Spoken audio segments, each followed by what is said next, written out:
Hello children, praise the Lord. Welcome to kids story time. పిల్లలు మీరంతా రెడీగా ఉన్నారు కదా? స్టార్ట్ చేసుకుందాం. పిల్లలు, ఒకరోజు ఒక ఊరిలో ఒక అంకుల్ ఒక ఆంటీ ఉన్నారు. ఈ అంకుల్ అండ్ ఆంటీకి ఒక బాబు ఉన్నాడు. పిల్లలు, ఈ బాబుకు వాళ్ళ మమ్మీ డాడీ అంటే చాలా ఇష్టం. పిల్లలు, మీరు హాలిడేస్ వచ్చినప్పుడు అమ్మమ్మ తాతయ్య వాళ్ళ ఇంటికి, నానమ్మ తాతయ్య వాళ్ళ ఇంటికి వెళ్తుంటారా? పిల్లలు, చాలామంది పిల్లలు హాలిడేస్ రాగానే రిలేటివ్స్ దగ్గరికి వెళ్ళాలని, వాళ్ళ హోమ్ టౌన్స్కి వెళ్ళాలని చాలా ఇష్టపడుతుంటారు కదా. మరి ఈ అంకుల్ ఆంటీకి ఒక బాబు ఉన్నాడని చెప్పాను కదా, ఆ బాబు పేరు జానీ. జానీకి అమ్మమ్మ వాళ్ళ ఇంటికి వెళ్ళాలంటే చాలా ఇష్టం. పిల్లలు, సమ్మర్ హాలిడేస్ వస్తే చాలు అమ్మమ్మ దగ్గర తీసుకెళ్ళి డాడీ, ప్లీజ్ డాడీ నన్ను తీసుకెళ్ళి డాడీ, నన్ను అక్కడ వదిలిపెట్టిరా డాడీ, ప్లీజ్ డాడీ అని వాళ్ళ డాడీని బతిమలాడుకుంటూ ఉండేవాడు. అయితే ఒకసారి ఇలాగే ఎవ్రీ టైం సమ్మర్ హాలిడేస్ వచ్చినప్పుడల్లా మమ్మీ డాడీ జానీని తీసుకొని వెళ్తుండేవాళ్ళు. అక్కడ వదిలిపెట్టి ఒక 10-15 డేస్ అయిన తర్వాత మళ్ళీ జానీని తెచ్చేసేవాళ్ళు. మళ్ళీ స్కూల్ స్టార్ట్ అయిపోతాయి కదా, స్కూల్లో జాయిన్ అవ్వాలని. కానీ జానీకి అమ్మమ్మ వాళ్ళ ఇల్లు వదిలిపెట్టాలంటే అస్సలు నచ్చదు. పిల్లలు, హ్యాపీగా ఆ ట్రైన్లో ఆ విండో దగ్గర కూర్చొని చక్కగా చెట్లు, పొలాలు, పంటలు, కొండలు, ఈ నేచర్ అంతా ఎంజాయ్ చేస్తుండేవాడు. అమ్మమ్మ వాళ్ళ దగ్గర చాలా ప్రేమగా చూస్తారు కదా. హోంవర్క్స్ ఉండవు, ఎప్పుడు ఆడుకోవడమే. మార్నింగ్ లేచినప్పటి నుంచి సాయంత్రం వరకు ఆడుకోవడం, తినటం, పడుకోవడమే కదా. కనుక మంచిగా అనిపించేది జానీకి. కనుక మమ్మీ డాడీకి సమ్మర్ హాలిడేస్ వస్తే మాత్రం జానీని తీసుకెళ్లాల్సిందే. కొన్ని ఇయర్స్ అలా జానీ మమ్మీ డాడీతో వెళ్ళాడు. కానీ ఒకసారి జానీ వాళ్ళ మమ్మీ డాడీతో ఈ మాట అన్నాడు, మమ్మీ డాడీ ఎంతకాలం మీరు నాతో వస్తారు? ఇప్పుడు నేను పెద్దవాడిని అయిపోయాను కదా. నేను చిన్నగా ఉన్నప్పుడు నాకు భయం వేసేది. ట్రైన్లో రకరకాల ప్రజలు ఉంటారు కదా, మరి వీళ్ళు ఎలాంటి వాళ్ళో, నాకేమన్నా హామ్ చేస్తారని చిన్నప్పుడు అంటే చాలా భయపడుతుండేవాడిని. ఇప్పుడు నాకేం భయం లేదు డాడీ, నేను ఒక్కడినే వెళ్ళిపోగలను. ఆ స్టేషన్ దగ్గరికి రాగానే తాతయ్య వచ్చేస్తారు, నేను ఇంటికి వెళ్ళిపోతాను డాడీ, నువ్వేం నా గురించి వర్రీ అవ్వద్దు, నన్ను ట్రైన్ ఎక్కించండి డాడీ, నేను ఎక్కేస్తాను, చక్కగా అమ్మమ్మ వాళ్ళ ఇంటికి వెళ్ళిపోతాను daddy, please daddy, please daddy అని వాళ్ళ డాడీని బతిమలాడుతుంటాడు.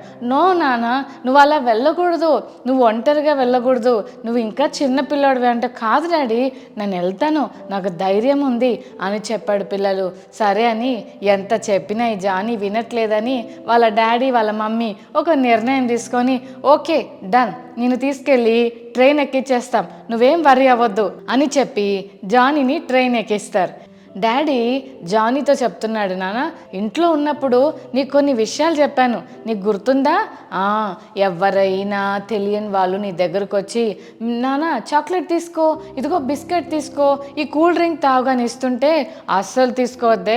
అన్నోన్ పీపుల్ తోటి చాలా కేర్ఫుల్గా ఉండాలి. ఎవరంటే వాళ్ళని నమ్మి, మీ మమ్మీ ఇక్కడ ఉంది, నిన్ను రమ్మంటుంది, పద వెళ్దాము అని ఎవరన్నా నిన్ను పిలిస్తే మమ్మీ పిలుస్తుందని అనుకొని వెళ్ళిపోవద్దు జానీ అని మమ్మీ డాడీ చెప్తున్నారు. పిల్లలు, నిజమే కదా.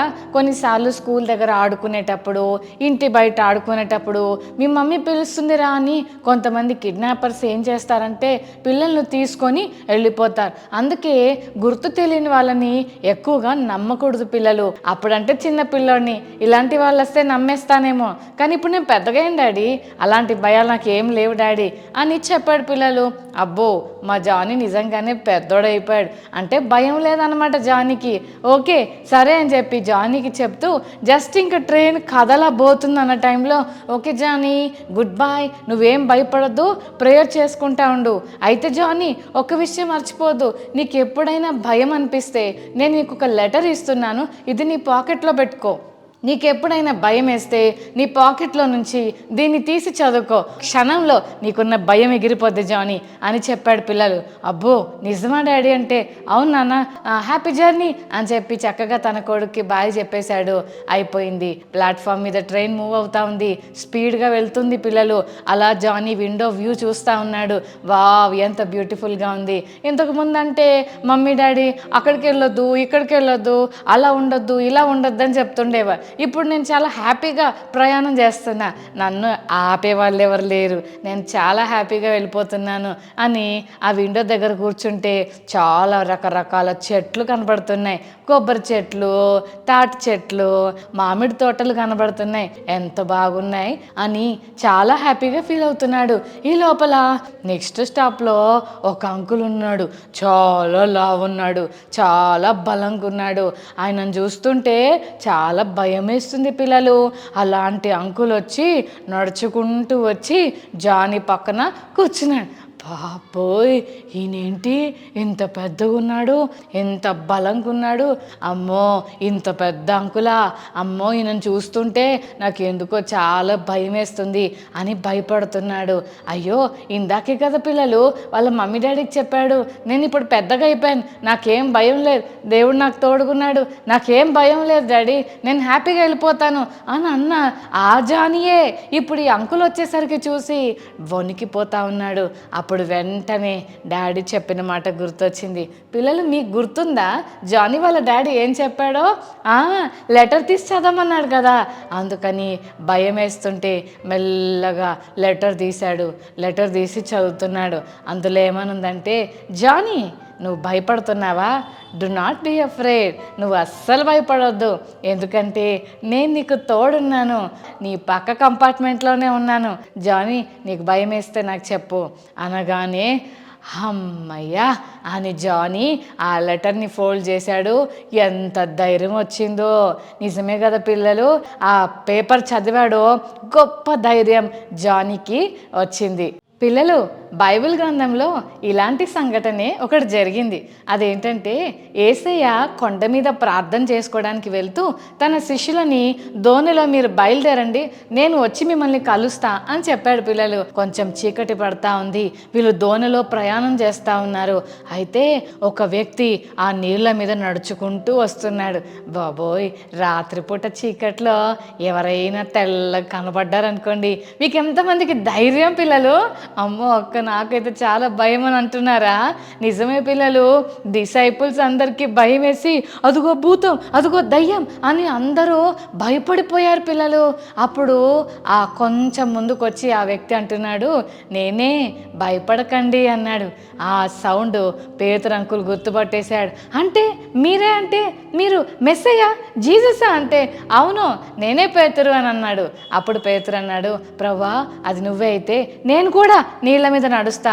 చూస్తుంటే చాలా వండర్ఫుల్గా అనిపిస్తుంది, ఆశ్చర్యంగా అనిపిస్తుంది.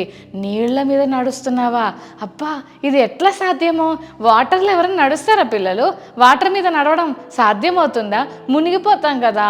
కానీ యేసయ్య నీళ్ళ మీద నడుస్తుంటే పేతురు కూడా నీళ్ళ మీద నడవాలనుకున్నాడు. వెంటనే యేసయ్య అన్నాడు, కమాన్ అయితే రా, నడుద్దురా అని పేతురును రమ్మని పిలిస్తే దోణిలో నుంచి ఫస్ట్ లెగ్ బయట పెట్టాడు. నీళ్ళ మీద 2 కాళ్ళు పెట్టాడు, మునిగిపోవట్లేదు. అప్పు నిజమా యేసయ్య?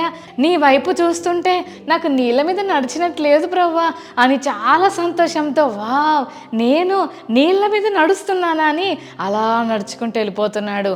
వెంటనే చుట్టుపక్కల పెద్ద గాలి తుఫాన్ వచ్చి మొత్తం అల్లా కల్లోలం చేస్తుంది. సాతాన్ గాడికి మనం దేవుని మీద ఆధారపడటం ఇష్టం లేదు పిల్లలు, అందుకే చాలా కలవర పెడతా ఉంటాడు పిల్లలు. అప్పుడు దేవా నేను పడిపోతున్నాను, నేను మునిగిపోతున్నాను, నాకు సహాయం చేయి ప్రభా అని భయపడిపోయిన పేతురు దేవుని సహాయం అడుగుతుంటే, భయపడకు పేతురు, నేను నిన్ను లేపుతానని మునిగిపోతున్న పేతురు అంకుల్ను దేవుడు లేపి దోణిలోకి తీసుకెళ్ళి వారి ప్రయాణాన్ని కొనసాగించారు. రాత్రిపూట భయపడిన శిష్యులతో దేవుడు అన్న మాట ఏంటో తెలుసా? నేనే, భయపడకండి, దేవుడు మనతో ఉంటాడు. మన కష్ట సమయాల్లో యేసయ్య మనల్ని ఒంటరిగా విడిచిపెట్టాడు. ప్రియ చెల్లి తమ్ముడు, యేసయ్య నీతో ఉంటాడు. మీరు చూశారు కదా, జానీ ఒక్కడే ట్రైన్లో వెళ్తున్నప్పుడు ఆ లెటర్లో ఉన్న మాటలు చదివినప్పుడు ఎంత ధైర్యం జానీకి వచ్చిందో కదా. ఐఎమ్ నాట్ ఎలోన్ అని చాలా ధైర్యంగా ముందుకు వెళ్ళిపోయాడు. అలాగే పేతురు అంకుల్ కూడా ఆ దోణిలో నుంచి బయటకు వచ్చినప్పుడు, దేవా నాకు చాలా భయం వేస్తుంది, అయ్యో నేను వణిగిపోతున్నాను. ఈ గాలి, ఈ తుఫాను చూసినప్పుడు నాకు చాలా భయం వేస్తుంది.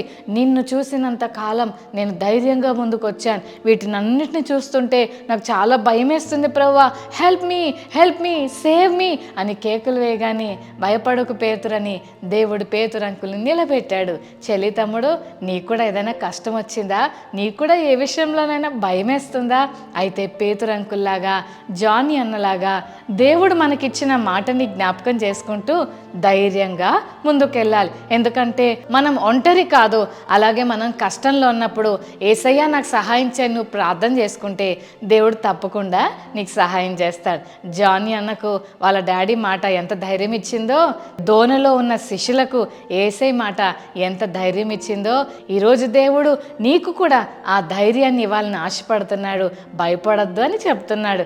మరి అంత గొప్ప ధైర్యాన్ని దేవుడు మనకిచ్చినందుకు యేసయ్యకి థ్యాంక్స్ చెప్దామా పిల్లలు? Okay, very good. కళ్ళు మూసుకోండి, చిన్న ప్రార్థన చేసుకుందాం. ఎప్పుడైనా నాకు భయం వేస్తే నీ వైపు చూస్తూ దేవా నాకు హెల్ప్ చేయని అడగటం నేర్పించు ప్రభా అని యేసయ్యని అడుగుదాం. ఓకే, కళ్ళు మూసుకుందాం, ప్రార్థన చేసుకుందాం. ప్రేమగల తండ్రి, మీకు వందనాలు. ఇప్పటి వరకు మీరు మాతో మాట్లాడిన ప్రతి మాటను బట్టి నీకు స్తోత్రాలు చెల్లిస్తున్నాం ప్రభువా. మరి జానీకి భయం వేసినప్పుడు డాడీ ఇచ్చిన లెటర్ చదవగానే చాలా ధైర్యం వచ్చింది. దోణలో ఉన్న డిసైపుల్స్ భయపడినప్పుడు వారి దగ్గరకు నువ్వు వచ్చినప్పుడు ఆ తుఫాను, ఆ గాలిని నువ్వు అణిచివేసినప్పుడు వారికి ఉన్న భయం తొలగిపోయింది. అలాగే ఈరోజు ఈ లెసన్ వింటున్న ప్రతి చెల్లి తమ్ముడు జీవితాల్లో వారికి కలిగిన ప్రతి భయాల నుండి వారిని విడిపించి నీ మాటతో వారిని ధైర్యపరచమని, వారి జీవితాలను బ్లెస్ చేయమని యేసు నామమున వేడుకొని ప్రార్థిస్తున్నాం తండ్రి. ఆమేన్, ఆమేన్.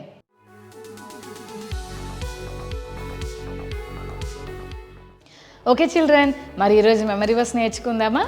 యెషయా 41:10. భయపడకుము, నేను నీ దేవుడనై ఉన్నాను, దిగులు పడకుము, నేను నిన్ను బలపరుతును. మరొకసారి నేర్చుకుందామా పిల్లలు? యెషయా 41:10. భయపడకుము, నేను నీ దేవుడనై ఉన్నాను, దిగులు పడకుము, నేను నిన్ను బలపరుతును. Okay children, God bless you. Bye.